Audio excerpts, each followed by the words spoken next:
Let's start this show on the road. What do you got in store for me? Oh, you sleeping outside? Mm-hmm. The bumpy ride wakes Raphael up from his nap, and the book that was covering his face slides down and lands in his hands. Are we there yet? No. The endless highway stretching into the distance has already given him an answer. I don't think so. Raphael lazily stretches, rolls down the car window, and yawns at the refreshing breeze. I can't believe a short nap made me feel this groggy. That's me every time. I just wake up.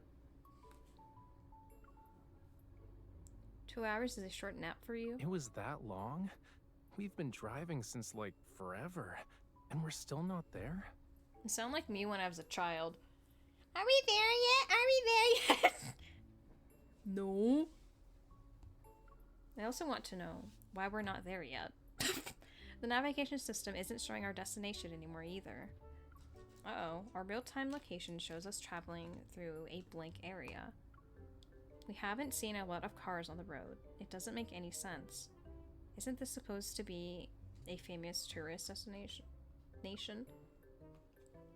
Jesus Christ. Oh my god, birthday! A few nights ago, I was sprawled on the sofa and engrossed in a traveling...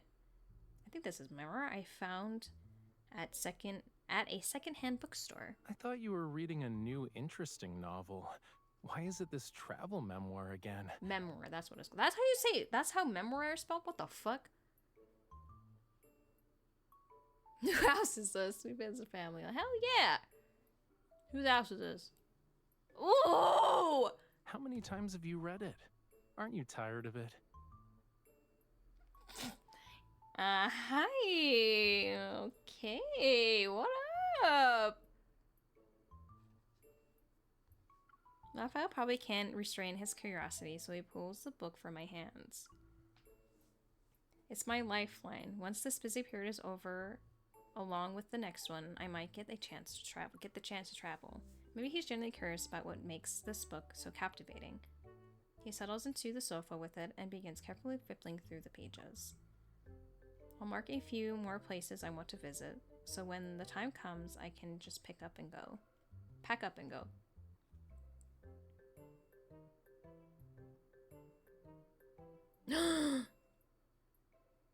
Jewelry! That reminds me, I need to put in my earrings so my holes don't close up. Raphael spreads the traveling memoir out in front of me. What places have you marked? Let me see. I can show you places. Sorry. I flip the travel memoir to a page in the middle, pull the pencil from his pocket, and draw 5 pointed stars next to one of the chapter titles. Solaris. That's a beautiful name. It's in mountains by a lake. There are some hot springs and oxygen therapy. It's a perfect vacation spot. Millions of people go there every year specifically to watch the sunrise from the mountain, hence the name. The locals also make soup with mushrooms from the mountains and fresh fish from lake. I can already imagine how delicious that combination must be. It sounds really nice. You sound really nice. Let's make out on the couch! Raphael looks somewhat thoughtful. His fingertips tapping the photo in the book, he appears to be interested in the picture that was taken during the sunrise. When should we go? Right now. Right here, right now. Probably not anytime soon. I need to get through work for this period. Then the next one. This place looks like it's near Lincoln City. We could go on a weekend. You're not that busy, yeah? I've made up my mind. I'm going to start shopping for hiking gear. We'll leave once everything arrives, cutie. Okay! Are you serious? Traveling should be spontaneous if you want to go anywhere. You could have already reached your destination in the time you spent planning. Do you think Raphael would burn a house down for fun? Was that weird to say? Just came to my mind, I'm sorry. A road! And so at the crack of dawn, Raphael dragged me along and immediately set off. According to our planned route, we should have reached, I think it was Solaris' scene area hours ago, but... Unable to obtain information about your location. Uh-oh, are we Please stranded? reselect your destination. Did we go the wrong way? Leave Lincoln City, get on the interdictory highway, exit at G50. Even if the navigation system is acting up, that's exactly what it says in the travel memoir. We're on the right path. Raphael leans against the car window and scans our surroundings. There's nothing but overgrown wasteland as far as the eye can see. If you're that confident. Where I am, I heard maybe a minute of fireworks and then nothing else. That was it for me. Maybe they'll happen at midnight and then I'll think that someone's trying to fucking kill us, but... Then we've discovered a new territory that hasn't been touched by human civilization yet. Also, hi, Volt! There's no way that could happen, okay? However, our mobile phone signals weaken with each bar. A massive storm cloud hangs over the end of the road. I have a bad feeling about this. Look, a car stopped up ahead. I slow down to get a better look. It's not just one car. Several cars have crashed into each other. Ooh! In a multi-car collision. A car accident? This is serious, but it must have happened several years ago. The paint on these cars is peeled off. What the fuck? Who knows how long they've been weathering the elements? Oh my god, did we travel to some weird fucking other planet? How can they just leave these cars sitting in the middle of the road like this? It's strange. There's something even stranger up ahead. Do you see that baby stroller? Are we getting into some horror shit? Calm down. Raphael's referring to the baby stroller lying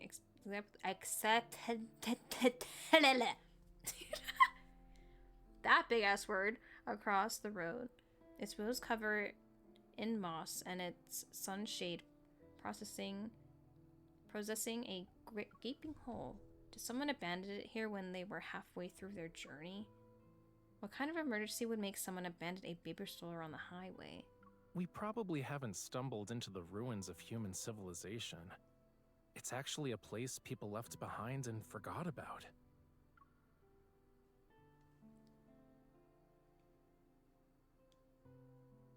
The scenery along the way becomes increasingly bizarre as we see road signs with peeling paint and high-raised buildings walls covered in creeping vines.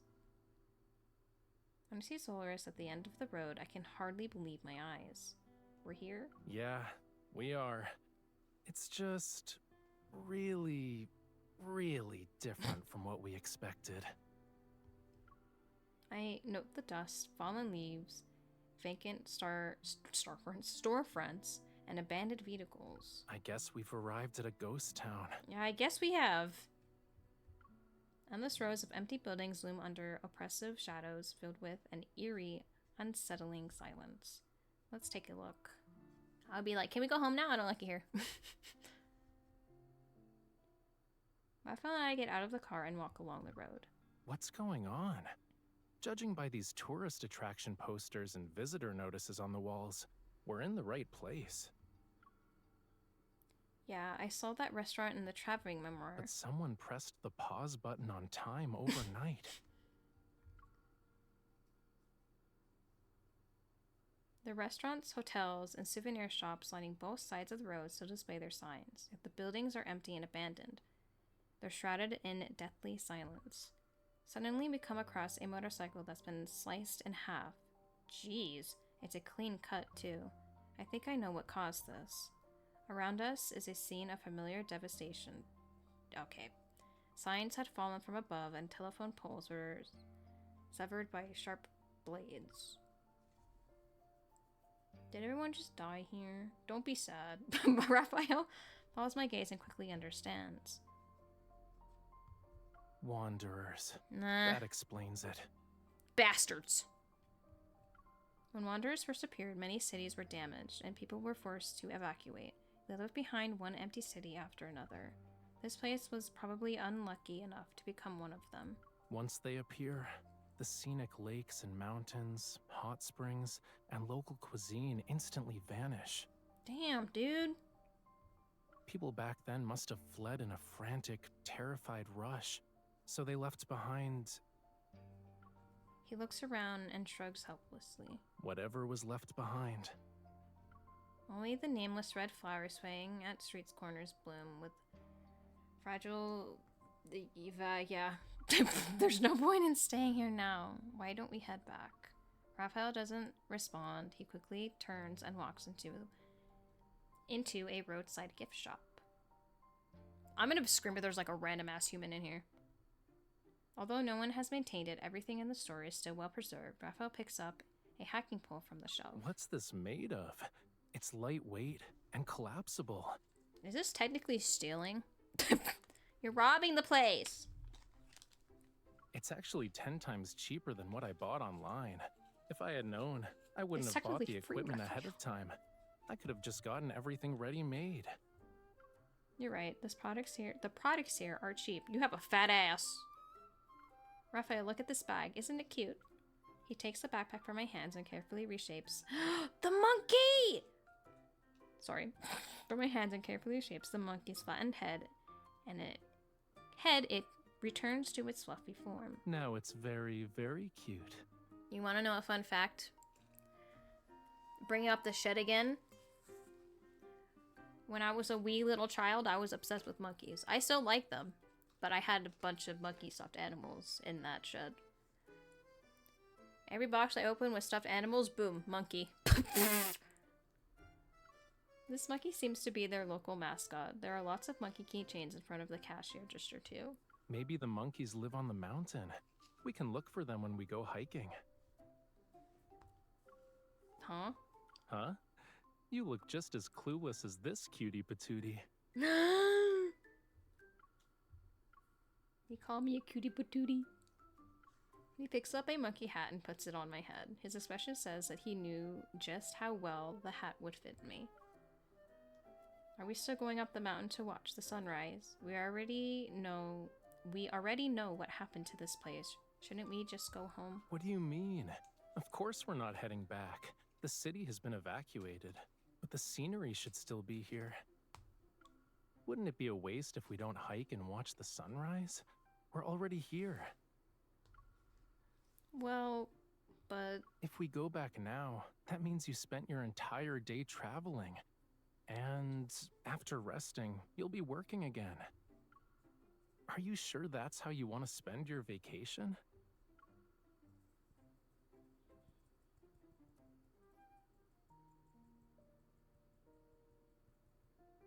The "we're already here" spell is... fuck me. The "we're already here" spell is still as effective as ever. I only hesitate for a few seconds before he convinces me.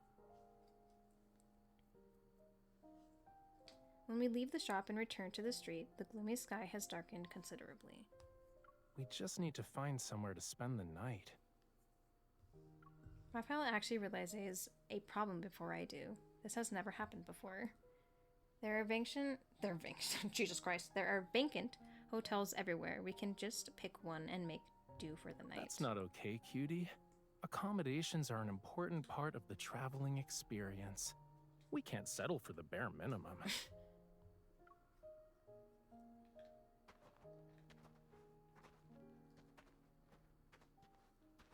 After walking under the 700 or 800 meters, he stops on one side of the road and pushes open a courtyard's gate. There's a guest house here. Wait, a guest house with no one running it, just someone's house? That's not right. Oh, bye. See you later. Raphael is already in the residence and stands in the entryway. He looks up at the sky. It's better than being soaked like a drowned rat, yeah? As soon as he... What the fuck was that? That's what that was. I was like, what was that flash? That answered my question. As soon as he finishes speaking, lightning suddenly strikes across the sky. It's immediately followed by a clap of thunder. I quickly dart into the house.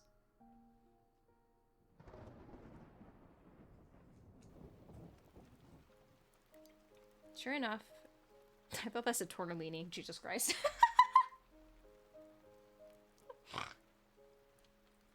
Sure enough, rain falls outside, and the entire world instantly turns dark and gloomy. It's clean enough, but I'm not sure if there's anything we can actually use. If you believe hard enough. Raphael uses his phone as a flashlight as he Jesus Christ. Methodically searches the cabinets. Jesus. Ooh, nice. Ooh. There are several scented candles here. At Oh, least we'll have some God. light. This reminds me of the many candles my mom had in the shed. I'm getting flashbacks. Everything is just reminding me of it. And I was there for like 3 fucking days. It was He lights the candles and He lights the candles and brings over a notebook from the counter. Under the warm candlelight, he opens it. Look at this. It's the homeowner's handbook. Ooh! The homeowner was probably a tour guide. Everything she recorded is related to guests' arrival dates, what their needs were, stuff like that. Aw. May 16th. A newlywed couple. Note. They wanted to take a few simple photos by the lakeside at sunset. Need to bring reflectors and a tripod. May 20th. A family of 4. Note. The old gentleman is 70 years old. Need to prepare hiking sticks, a thermos, and breakfast. Aw. A hospitable homeowner like this probably wouldn't mind if we stayed the night. Legit. The next few pages have photos pasted in them. They look like they were done on a whim. Yet every single one is so beautiful that it could rival the photographs a professional would take. An old lady just walks through the door. The fuck you in my home for? What technical skills do you need to photograph beautiful scenery? A casual shot of anything would look good. Turning further back, there are photos of her with the guests. Each one shows smiling faces. These tourists look like they're having a great time. The last page lists a date from 10 years ago. That travel memoir was also published 10 years ago. Exact same year. A place that could inspire travelers to write about it and make locals feel proud of their hometown scenery. This place must have been full of life.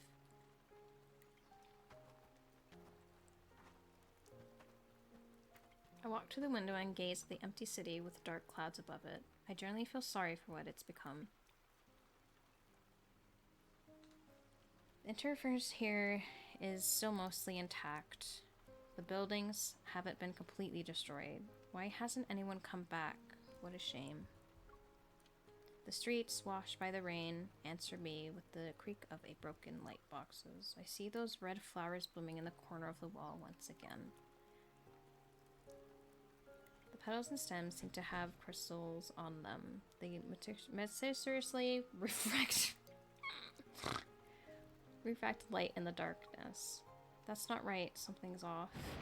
Jesus Christ. Another flash of lightning strikes across my vision, but the world is suddenly plunged into darkness. What's happening? Raphael, are you there? No one answers me. I turn and step into the darkness.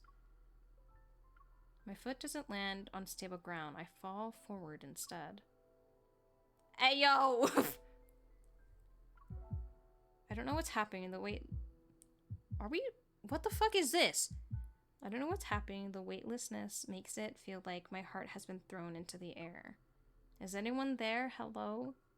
Light, sound, and even my breathing are swallowed by darkness. It's as if the world has cast me into a rift in space and time. I don't know how much time has passed, perhaps 100 centuries, before a glimmer of light finally appears at the end of the abyss. Raphael? Oh, Raphael? I'm here. Did you experience that too, bro? Did you experience what I just experienced? Hello? Raphael sits on the sofa and looks at me as my head rests on his lap. The scented candles' fragrance drift around us. What did you see? You kept saying, Raphael, Raphael. I didn't think you'd call out to me when you were scared. Raphael strokes my hair to soothe the fear I haven't recovered from yet. If you really want to comfort me, it'd be better if you didn't say the last part. He leans down and uses his ring finger to wipe away the tear I didn't notice. Oh. No one told me again! And it was probably the end of the card, son of a biscuit eater. I need to make it match. It's fine. It's fine. Don't worry about it. Ow, ow, ow, ow, ow. I'm still sore. I'm sorry. Anyway. It's okay now. It was a hallucination. None of it was real. Don't be afraid. I'm here. Oh. A hallucination? Raphael picks up the homeowner's handbook again while directing his gaze toward the window.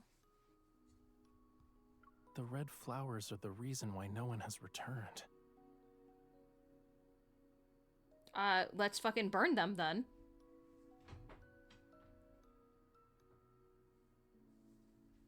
It's a New Year on the horse. I'm excited and scared what the new year will bring for us. Tucked in the last page of the handbook is a short diary entry where the homeowner attempted to describe what happened using calm, objective language. The crystals on the flower petals and stamens are from toxins the Wanderers released. Whether it's the pollen or the fragrance, both cause significant damage to human nerves. Oh my! People end up trapped in painful hallucinations they can't escape from. That's fucking horrible. Alright. It's just like what happened to me. So are we just gonna burn all these flowers and bring everyone back? Even though I know it was a hallucination, it's hard not to feel genuine terror. I actually experienced it. No wonder. So long as these flowers remain, no one will ever come back. Realizing this, my sorrow for the city deepens. Hunters can reclaim the land from wanderers, but restoring it how it's been... Jesus Christ. Hunters can reclaim the land from wanderers, but restoring it to how it was before is impossible.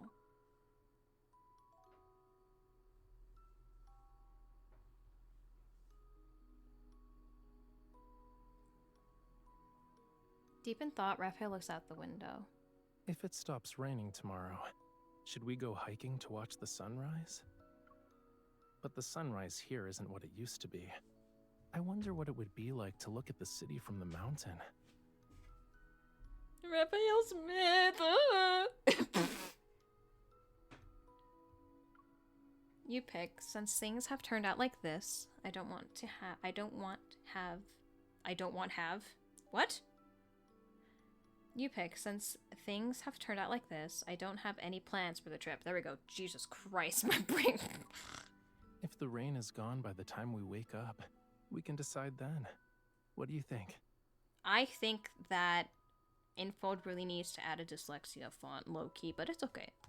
I keep asking for it! Look at the little fishies! Ah! That night, I don't sleep soundly. I'm in a daze until I'm jolted awake by a clap of thunder. The air carries the pungent smell of smoke mixed with a floral fragrance. It's so strong that it's almost suffocating. Is something burning?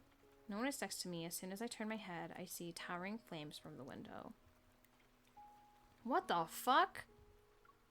I immediately push the door open and rush outside. The scene before me is so shocking that it almost leaves me breathless.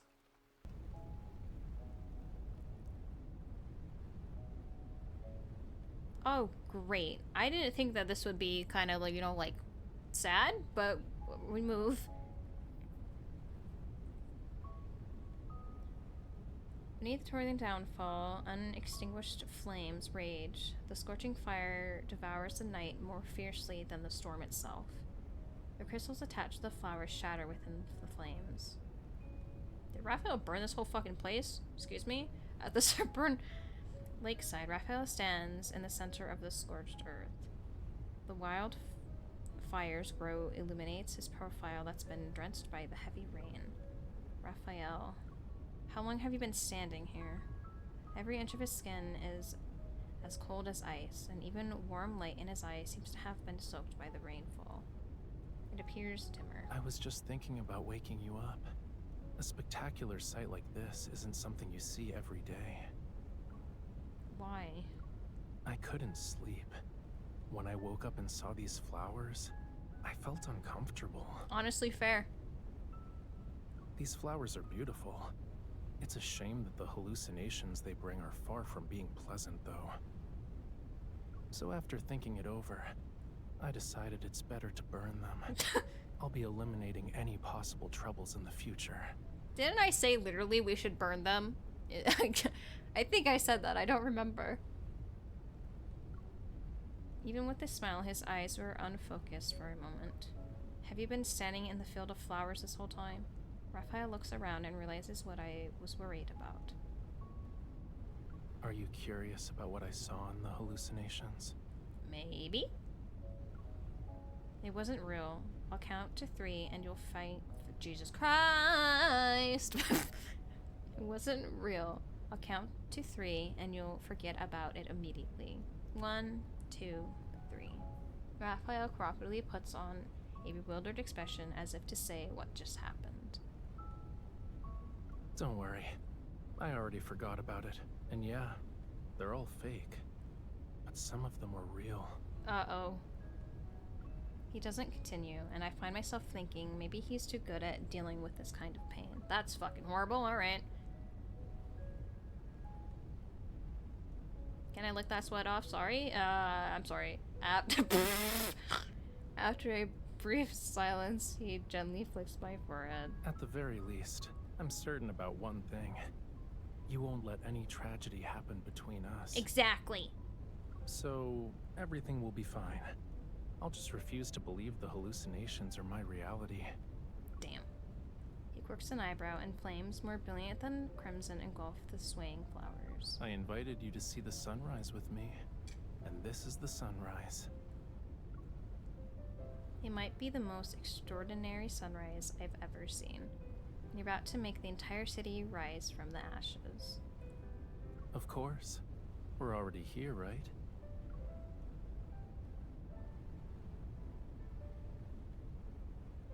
He clenches his fist and steps forward only to stagger. I reach out to steady him. Stop using your evil. It's fine. It's already over. As the persistent flames finally fade from Raphael's palm, he stares at the darkened sky for a long time.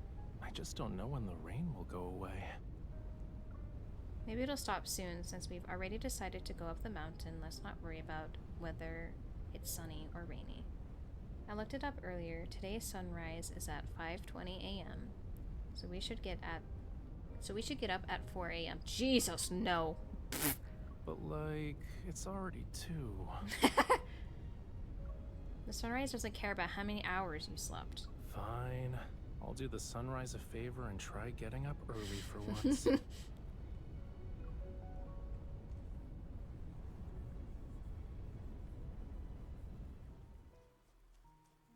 Ooh. When I open my eyes, it's already 6 o'clock. The alarm we set was turned off at some point, but Raphael isn't in the room. I borrow an umbrella from the storage room and follow the mountain path. I find him sitting in the rain. What's up, cutie? What are you doing? I knew the rain wasn't gonna stop anytime soon. There was no point in making you wake up early just so you could get soaked. I meet his gaze as he looks over. Without saying a word, I step forward and cover him with the umbrella. What do you mean? This might be the most beautiful scene in the city. Clouds linger in the humidity of the mountains and wilderness. The plants, thoroughly soaked with last night's moisture, stretch their stems and leaves more freely. Look at the clouds. The sunrise is always there. It's just hiding behind them. Come on, let's say hello. Hello! He waves enthusiastically in the direction of where the sunrise would be. Then he looks at the city below. I wonder what Solaris's former residents are doing right now. They probably already found new homes and rebuilt their lives. Or rather, the best proof of that is how they actually forgot about this place. But I think they must be waiting for this sunrise too. Raphael touches the raindrops In his palm, he's lost in thought. It's a good thing that the hunters didn't hand this city over to the wanderers. Otherwise, we wouldn't be able to sit here and watch the sunrise. You're really pretty. Unfortunately, the weather's not cooperating today. We'll have to leave the sunrise for future visitors. I stare at the rain clouds, and I can almost see the red sun behind them. Peaceful, it slowly climbs across the sky. Yeah, sunrises are really beautiful. I can feel my leg! He still wants to do one more thing before we leave.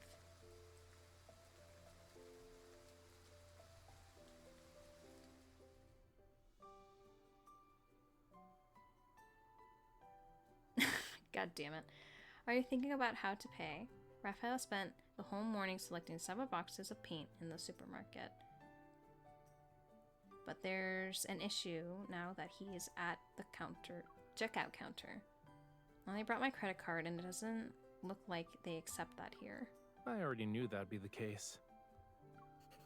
He finds some paper and a pen, then he leaves Thomas' contact information. Note. Just ask this person for the money. Thomas must get a lot of strange phone calls on a regular basis. You can't just buy things and not pay for them. I never take other people's stuff for free. He places the note on one corner of the checkout counter and heads back to the guest house with the paint in his arms. Ooh, window. Before noon, he grounds the last few flowers into paint. The crushed crystals gleam with a saturated red. Raphael applies this color to the canvas, brushstrokes after brushstroke, layer after layer. The vivid brushstrokes make it impossible to tell whether that dark red is the blood, flames, or the sunrise we never saw. Standing before the finished painting, I only feel calm. It's a deep, profound sense of tranquility. Let's leave this painting here for the owner. It's to thank her for letting us stay the night. He places the painting in the corner by the floor-to-ceiling window, closes the handbook Jesus Christ! Closes the handbook we lived through together, and gently shuts the door. Come on, let's go home. Okay.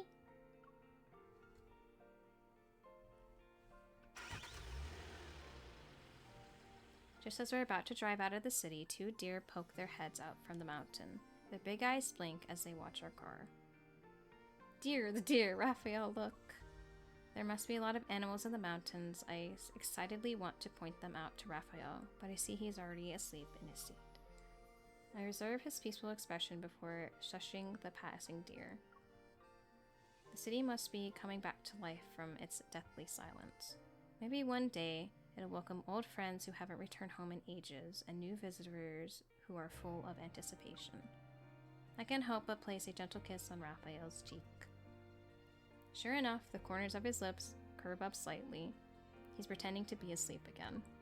I let him enjoy this beautiful moment. Oh, the sky is clear now. Oh, yeah.